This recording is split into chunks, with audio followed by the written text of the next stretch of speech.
if I have just a second, Yes. if I could stop the clock to confer, because I think we may be through. I just want to make sure. Sure.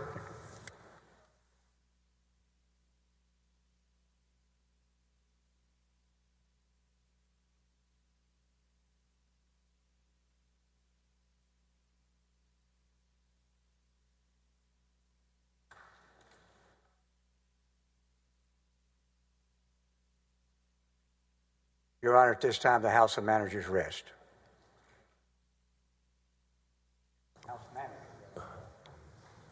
He just rested without a cross-exam. I can recall the witness, though. I'm fine with that. We'll recall this man. We will accept the rest. Yes. And that's how it works. He's certainly right. I mean, I want to concede he's absolutely right. I apologize. I think he is entitled to his day in court. Thank you. So he has given you your cross-examination, if I'm understanding, Mr. Hardin? Certainly. Your Honor, we have some motion practice we'd like to take up with the court today. All right. Now, is he waiving cross or? That I would recall this witness in our case in chief. If there is a case in chief needed from us, I'd like to do some motion practice today. Well, here's the problem. I messed up and shouldn't have rested until he finished his cross. And yet you did. Excuse me. Having this witness come back doesn't make sense. It would seem to me the appropriate thing for him to do is to cross this witness, and then if we had an opportunity or took one to redirect. But it usually should be when both of us have finished with this witness and then we press.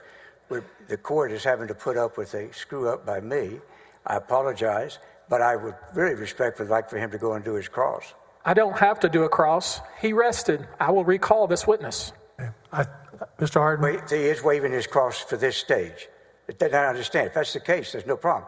You rested, sir. Yes. And I accept that. Yes, you rested.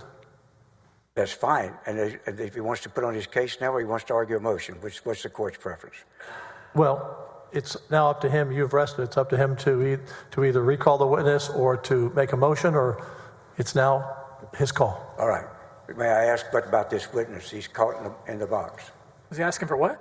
He's asking about this witness. Can he step down at this point? Subject to recall. Yes, sir. Okay, you can step down, subject to recall.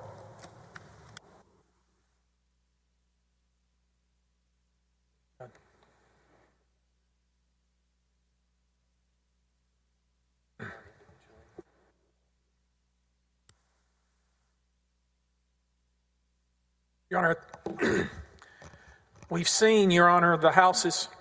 Let's wait till the witness is out of the courtroom.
Mr. Busby.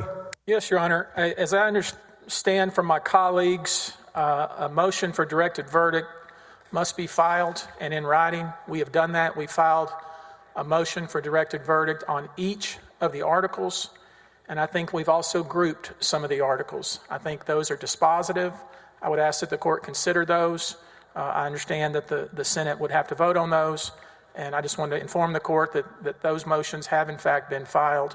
And I don't think you probably are interested in a bunch of oral arguments, so I'll stop it there. So pursuant to the rules adopted 25-3 by the senators, a motion for a directed verdict as a dispositive motion must be submitted to the members of the court for a vote, as you stated. A motion for a directed verdict is a challenge to the sufficiency of the evidence. Therefore, these motions will go to the senators under the rules. It takes a majority of members present, that is 16 voting members who are eligible to serve as jurors, to grant a motion. If a motion fails to get a majority vote, the motion will be denied. And I'll sit down and hear. Do we have the motions? They need to be presented to the court. Excuse me, Your Honor, it has to be submitted in writing, does it not? Pardon? It was submitted in writing. I think you Yeah, have it in as writing. well. We have to receive it in writing. Your Honor, we have a cross motion that we will be filing that is being filed as we speak. We'd like to take that up at the bench if we could. So when would you like to take that up? Now would be fine if we could take it up, please. So We need to get the court a paper copy, but Yes. but we have in fact filed it electronically with the court. I need a paper copy, as we did earlier with the other motion that was filed. Very well. We'll get on that right now. Sounds like you have multiple ones. Thank you.